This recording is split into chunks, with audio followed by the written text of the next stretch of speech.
Hi, I'm Peggy Kelly with the Mighty Santa Paula Times, and this is Good Morning Santa Paula.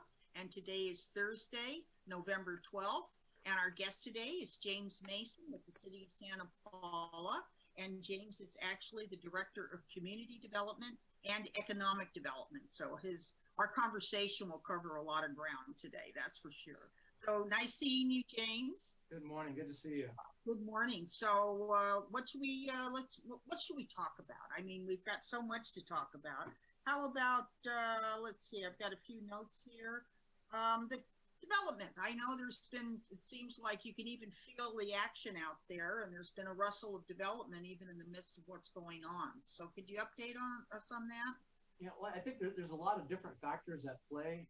One of the biggest ones is that there is development occurring because it's a part of essential services under COVID.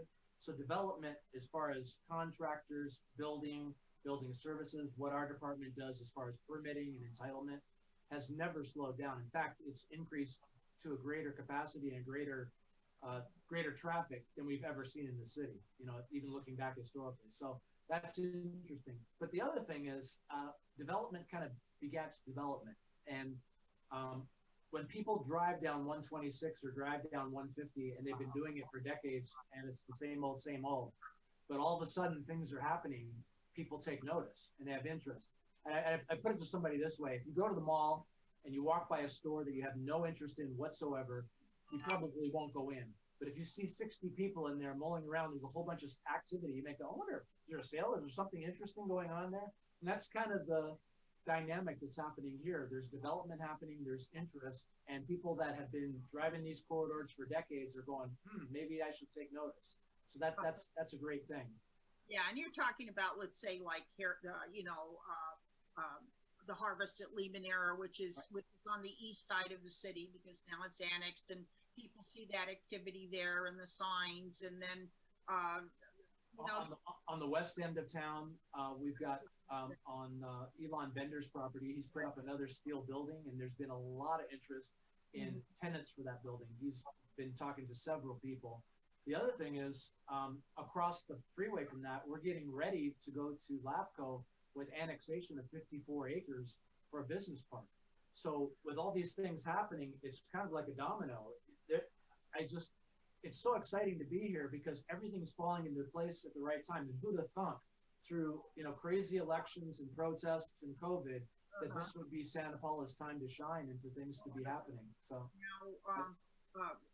does any update on the Kmart property? I know that there's been a lot of talk about that, and that was a big loss to the community. I mean, people might laugh, but that was a real central, anything you might run out of, you could run to Kmart and pick it up, But that's been kind of a long, slow train. The property, new owner closed on the property last week. So we're going to be meeting with them over the next couple of weeks. Actually have a phone call with them today to kind of talk about it. The one thing through the due diligence process, people looking at that property asked, what would the city want to see on that? And what we've really encouraged them is a mix of uses. In this day and age, any kind of sole retail use is going to die. That's just the reality of it. And if you don't have something that's more destination oriented, that has some residential, some retail, some commercial mixed together, it's just not going to make it. So we encouraged everybody. So that's this person, we're going to talk about that, and that's their forte. They've done amazing projects. We'll have more to come on that in LA and Silver Lake and Hollywood. The land, it's 9 acres, isn't it? It's 9 acres, right? And and that building is a little bit of a behemoth. It's 250 foot deep. There is no retailer in the U.S. market that can handle a building that deep. Yeah. So that building will go away. We'll see some new things there. So I'm excited about that. And to your point about losing Kmart, that's a big hit. I get it. When it comes to consumer goods, Santa Paulans have to leave town. And I think it's going to be a challenge to get a consumer goods store here. But I think, and I know that our forte is more in kind of niche type stuff, restaurants, hometown stuff like that. And, those stores are going to come and go. I mean, I was talking to a retailer the other day who had a piece of equipment he needed to get. And normally he would go to Camarillo or Oxnard because he can't get it in Santa Paula. Well, now he gets it on Amazon the next day. So it's, so a lot of these things, the dynamic has changed even greater than we think. It drove more people away from the stores. And you know what else is a wonderful thing is that curb pickup. And I was doing that even before COVID because I love that that big storage place that's over there in Camarillo where you can buy all sorts of storage things. It's a complete orgy of storage. And I would look online and say, oh my gosh, I want that. And then I would order it online and have them bring it to my car because that way I wouldn't go in the store and spend $200 on storage stuff that I don't have room for. You know what I mean? Right. So things have changed and we'll change with them, and that's so interesting. Now, and you're saying there's more interest though too in Santa Paula. So definitely, and think about it this way. Rolling. Yeah, if you think about it this way, we've got all these people moving into Harvest. Those people work somewhere or own businesses, and kind of get a little bit granular. But the dynamic, people I've talked to, just anecdotally, that have kids, they're at home over a period of time, and everybody's a little tense because they can't leave the space and everyone, but all of a sudden the light bulb goes on and it's, it's been 4 months and we've had dinner together every night. We've put the kids to bed. I watched my son's teeth come in. I saw things that people took for granted before because they had an hour commute each way. And it's like, that's just life. So I think there's a lot of people that aren't going to, even if things normalize, they're not going to go back to their office. They say, you know what? This is too important to me. I recognize my balance in life.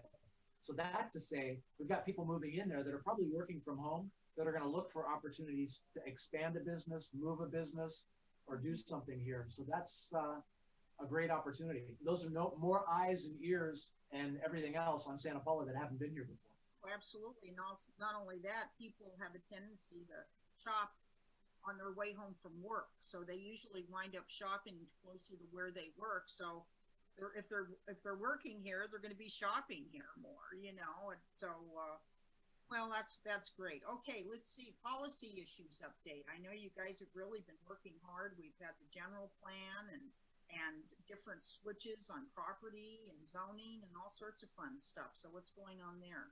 Probably the biggest single shift on a broad policy basis is the Housing and Community Development. The state office has really kind of pushed cities to be more, what's the word? Well, to look at doing housing more efficiently and more aggressively.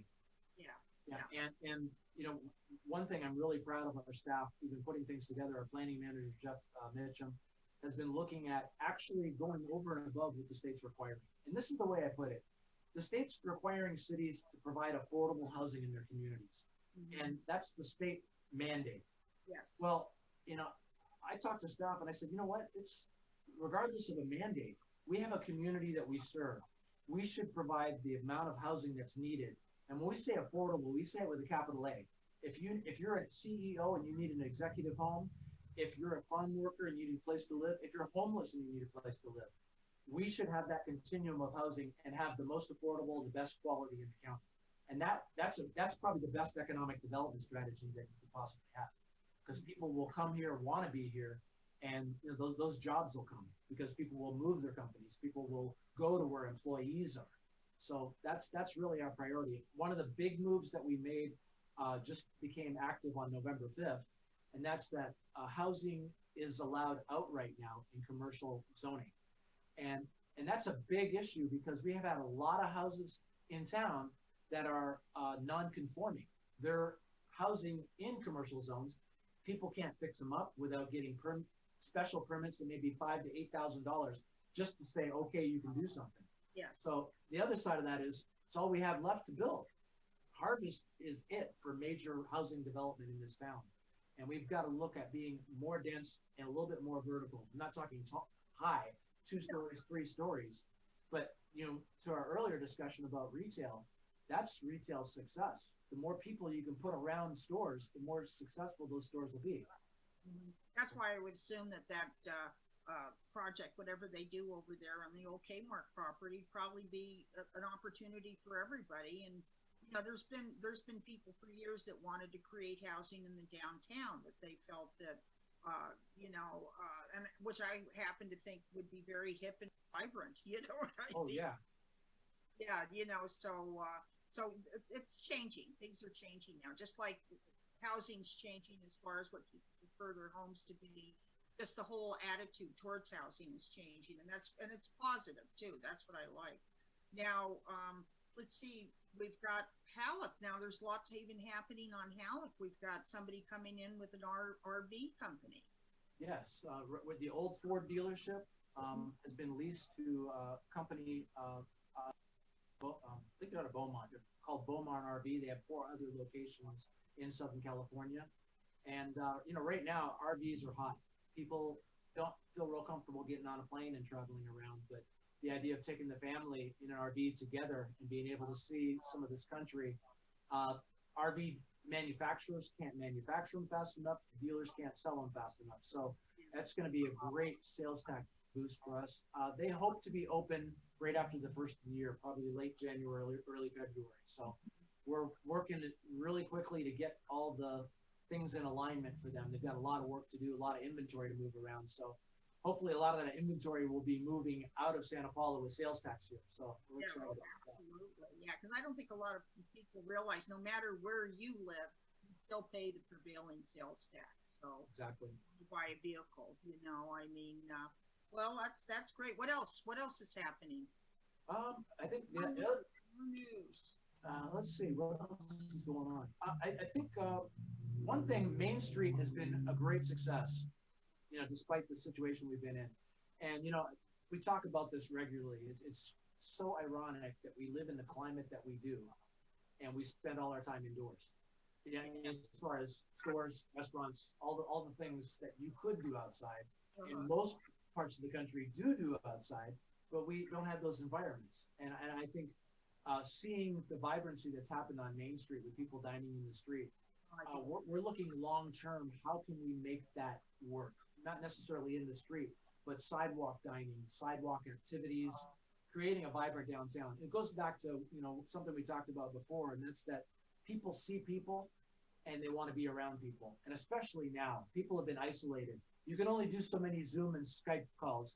People want to see people face to face. And even if you're not interacting with them, it's just good to see people. And we're a town that's close knit and everybody kind of knows everybody.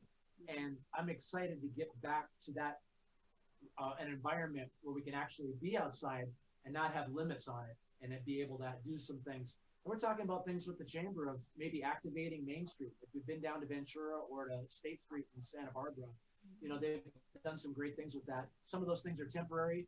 I think we could do some exciting things periodically that would open up Main Street and bring more people here. Our success, I really believe, despite whatever can happen with retail or anything else, is the uniqueness and quality that we have in amenities in this town. And the more we advertise that and bring other people in, the more success we'll have. And I've said this before, let's take other people's money all day long. Let people come from Ojai, let them come from Ventura and say, I'd rather be in Santa Paula than Ventura to spend my money. That's okay with us. Listen, we've got such wonderful weather. I mean, it's almost embarrassing, I mean, it really is, just the best climate in California, and Santa Paula is famous for that, for having the best climate in California. Yeah. So, and that's because it's just the best, but that's just between us, But anyway, no, and I agree with you, and I think it's just been wonderful downtown, and it is vibrant, and it is exciting, and it's fun, and people really have missed, like you said, other people, fun. You don't have to get close. It's a way of starting to reconnect, and I think that everybody deserves so much credit. And now I know that you guys are the ones that field the questions sometimes in COVID businesses. Everybody's going along with the law, so we haven't had any problems with people that. And I know there's been one or two, but they changed their ways when they were contacted. Yeah, there's hiccups, and it's just a lot of times people forget. And I think we've all done it. You get 3/4 of the way into the grocery store, and you're like, oh, I forgot my mask. Got to go back to the car. And it's things like that mostly. There's nothing really that's been blatant of, I don't care. The one thing I always try and get across to people, I talk to people occasionally who are like, I don't believe in this whole mask thing. I don't think it really does anything. And it's like, just so uh, my civil liberties are being taken advantage of. Well, you know what? Seatbelts are taking advantage of your civil liberty, but lives are saved. And whether masks do or don't, there's people that believe they do, and it's not about you. It's about respecting the people around you. That's all. And I think that's the beauty of this city anyway. There's a level of respect and kindness that we're not seeing on a national level. So, I love this town because of that. Yes, absolutely, I agree. Well, one other thing I wanted to mention was, talking about just Main Street and COVID, kind of putting those things together with businesses. We've been doing a lot of outreach. In the last about 2 months, we've been out to 90 plus businesses, and we're continuing to do that. And it's a little bit about COVID. Are you okay? Is there anything we can do for you? But the bigger issue is we want them to know that we want them to be creative, and we're going to do what we can to enable them to be creative. Because these are different times. You can't do business the way you've done business before and survive. And if you're not thinking of new ways to approach things, you're not going to make it. So we've got to be flexible along that too. Because just to say, oh, well, this is what the ordinance says, this is the way you have to go. There's some things we may need to change. It's a different world. Yeah. And the good news is the city's willing to change for that new world. I mean, and I think the relationship between the city and the business community and just the citizens in general has been excellent. It's getting so much better. And I think the thing that I really try and stress is we're a regulatory department. We have 4 functions that are all regulatory. They've got codes and ordinances and state and federal codes and building codes and everything else. But the only purpose they serve is to serve a community. So if we're not putting the communities first, the business first, and what their needs are, those codes don't mean anything. We've got to make sure. And my job isn't to make sure that I follow the law. My job is to make sure that I serve this community implementing the law. So. Absolutely, that's a great way to put it too. And and I think people very often that aren't from out here per se, they don't realize that Santa Paula, we're an island, and we're in a valley with one island after another and that does naturally cause you to have a different relationship. I think it has a lot to do with the air and the orchards and the fact that Santa Paulans are just great people. They really are. I sincerely believe that. So. And then I would flip that on the other side of that too, is that because there's a region here, there's a lot of things that we can think parochially about, but when it comes down to it, if I have to get a job and I need a job and I lost my job, I may have to go to Oxnard. I may have to go to Ventura. And our goal is to make sure that do the best we can to keep people here. But that being said, by the same token, it doesn't preclude us from attracting as many people as we can from Oxnard, Ventura, wherever else to come here and work. Because if they're going to come here and work and spend their money, then go back to their town where they pay taxes and have to deal with police and all that other stuff, and those cities have to support them. That's another boon for us. So there's Well, you know what, James? It's always great talking to you, and I appreciate it. It's been too long since you've sat down with us, so we'll have to we'll do it more often. Okay, and thank you so much. Once again, I'm Peggy Kelly, and this is Good Morning Santa Paula. It's Thursday, November 12th, and I've had the pleasure of talking to James Mason, who I have to read this, is the Director of Community Development and Economic Development. So we're going to do something about shortening that somewhat, but and giving him more work, of course, since he'll have more time because he doesn't have to keep giving everybody his title. So, but anyway, we appreciate it. And we'll see you soon. Don't forget over the weekend, make sure you're washing your hands and staying 6 feet away and wearing your mask and all that. And be sure to watch us. You can see us on Spectrum Cable Channel 10, the city's government channel, as it were, or on KADY TV.net. And if you see it then on YouTube, be sure to subscribe. That helps us bring more broadcasting like this. Once again, James, thank you so much. Have a wonderful weekend. And everybody have a wonderful, safe weekend. Thank you so much. Thank you, Peggy.